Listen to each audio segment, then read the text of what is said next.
Lelo, lelo, mokili moninga ni solo. Na kombo atata pe ya mwana pe atata molimo mosantu. Tozali bongo lelo jeudi, le 28 octobre 2021. Sous total Nangonga, tozali bongo Nangonga ya 13h43 minutes. Bozomona na sima. Tozali bongo na mboka Nkamba, Nouvelle-Jérusalem. Oyo biso banso toyebi ete ezali siège international ya église kimbangiste. Oyo kambimi na yemoko chef spirituel puis représentant légal sa divinité Papa Simon Kimbangu Kiangani. Mingi bokomi tuna nini lisusu papa apo salimba mwana mongala chargé de mission na cabinet ya chef spirituel alingi aloba na biso. Soki to telemi liboso na bino, liboso ya ba télévision na bino, liboso ya ba etanda nyonso to ya mike to ya minene oyo bokolanda message oyo ezali na tina mosusu te na tina na mafinga na ba provocation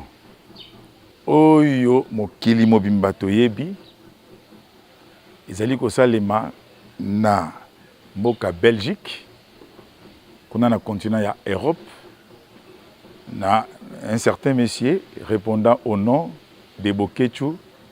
soit Wayambo, soit Bokechu, premier ndenge yemoko akomi bengaka. Toyebi ete mafinga à l'endroit ya chef spirituel,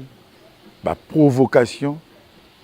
oyo a traité mokonzi église kimbangiste de tous les mots.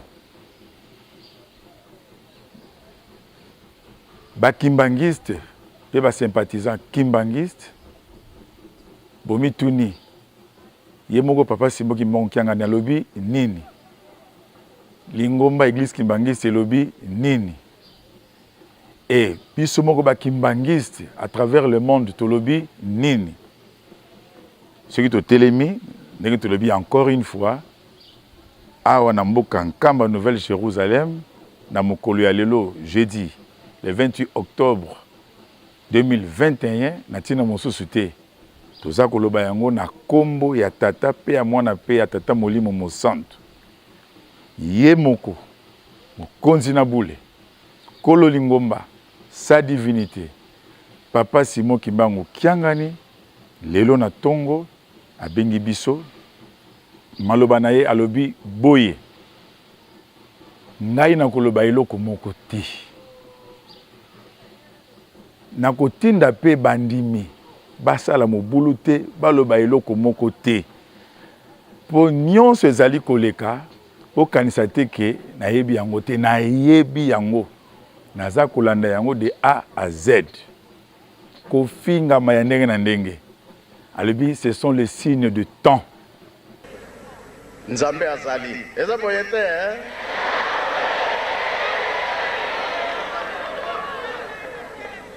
kasi tolobi boye tozongisa te ata bafingi ata balobi tozongisa pamba te mokili mobimba eyebi ete makambo nyonso ezali awa na Nkamba et tokomi na tango oyo Papa Simon Kimbangu ye moko alobaka na 1921 ete na mikolo mikoya mabota nyonso bato nyonso bakoluka bayeba Nkamba bamata na ngomba ya Nkamba baluka nzambe Papa Simon Kimbangu yango wana na basine de temps oyo yiki feza na mokili kofinga maya ndenge na ndenge botungisa mate kasi baza kosalela nga publicité kasi ngai pona ngai bazandi kosalela ngai publicité mokili mobimba lelo oyo bazali komituna Papa Simon Kimbangu Kiangani yango ye nani église kimbangiste ezali eloko nini wana Nkamba Nouvelle-Jérusalem bolo bana bandimi na ngai na bana ya Papa Simon Kimbangu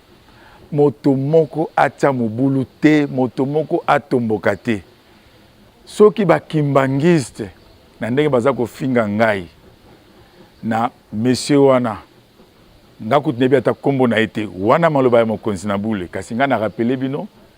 kombo na ye ndenge ye moko amibengaka Bokechu Wayambo tango mosusu amibengaka Bokechu premier